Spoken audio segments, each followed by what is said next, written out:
তিস্তা আমরা প্রজেক্ট নিয়েছি, তিস্তা প্রজেক্ট, তিস্তা পুরো নদীটাকে ড্রেজিং করা, বাঁধানো, পানি সংরক্ষণ, এই সমস্ত বিষয় সেটা নিয়ে আলোচনা হয়েছে। এবং তিস্তা এবং গঙ্গার জন্য আমার বিশেষ করে গঙ্গা চুক্তি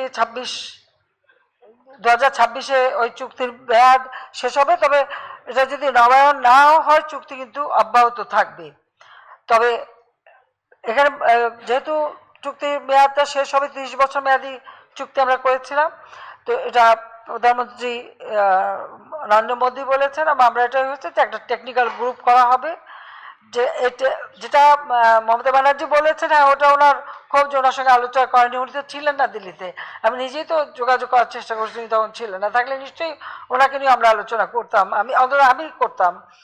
আর আগে যে ফোন নাম্বারটা ছিল, ওনার একটা মোবাইল ফোন নাম্বার ছিল, আমি অনেক ইলেকশনে উনি যখন জিতছেন তখনও চেষ্টা করেছি, পরে শুনলাম যে এখন আর মোবাইল ফোন ব্যবহার করেন না। যাই হোক, আমার কথা হচ্ছে যে কাউকে বাদ দেওয়া হবে না, আর এখানে টেকনিক্যাল গ্রুপ আসবে, কথা বলবে, আলোচনা করবে, তারপরে সমঝোতা হবে।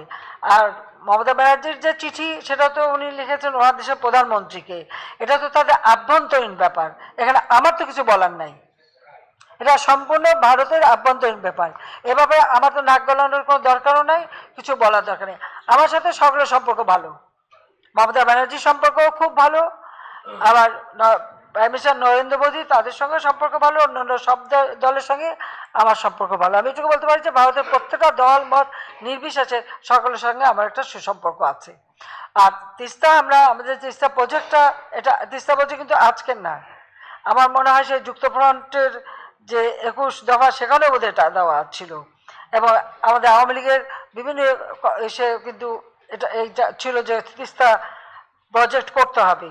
তো সেই তিস্তা প্রজেক্টটা এবার করার জন্য ভারত সহযোগিতা করবে এবং আমাদের যৌথ কমিটি হবে, এবং সেটাকে কিভাবে তিস্তা, এটা খালি পানির ভাগাভাগি বিষয়টা না, শুধু গোটা তিস্তা নদীটাকেই পুনরুজ্জীবিত করে আমরা ওই উত্তর অঞ্চলে সেচের ব্যবস্থা করা, অধিক ফসল যাতে হয়, নেভিগেশনের ব্যবস্থা করা, সেটাই আমরা করব। এটাই আমাদের সিদ্ধান্ত। আর গঙ্গা পানির যে চুক্তিটা, এটা আবার নবায়ন করার জন্য আলোচনা হবে, টেকনিক্যাল গ্রুপ আসবে, দেখবে, তারপর এটা হবে। এই প্রজেক্টটা যদি আমরা করি, হ্যাঁ আমাদেরকে চীন তারাও এই প্রস্তাব দিয়েছে, ভারতও প্রস্তাব দিয়েছে, অবশ্যই আমি এটা বিবেচনা করব, কোন প্রস্তাবটা করলে পরে আমার দেশের মানুষের কল্যাণে আসবে আমি সেটাই গ্রহণ করব। কোন প্রস্তাবটা নিলে আমার মানে লোন কতটুকু নিলাম, কতটুকু আমাকে শোধ দিতে হবে, দিতে কতটুকু পাবো, এসব কিছু বিবেচনা করেই তো আমাদের করতে হবে। সেক্ষেত্রে ভারত যখন বলেছে তারা করতে চায় এবং তারা টেকনিক্যাল গ্রুপ পাঠাবে, অবশ্যই তারা আসবে, আমরা যৌথভাবে সেটা দেখব। চীনও একটা ফিজিবিলিটি স্টাডি করেছে, ভারতেও একটা করবে, করে আমরা আমাদের কাছে যেটা সব থেকে বেশি গ্রহণযোগ্য, লাভজনক, আমরা সেটাই করব। আর যেহেতু ভারতের সাথে আমাদের তিস্তা পানির দাবিটা অনেক দিনের, তো ভারত যদি আমাদের তিস্তা প্রজেক্টটা করে দেয়, তাহলে আমাদের সব সমস্যাই তো সমাধান হয়ে গেল। তো সেটাই আমার জন্য সব বেশি সহজ হলো না? আপনারা নিজেই বিবেচনা করে দেখেন।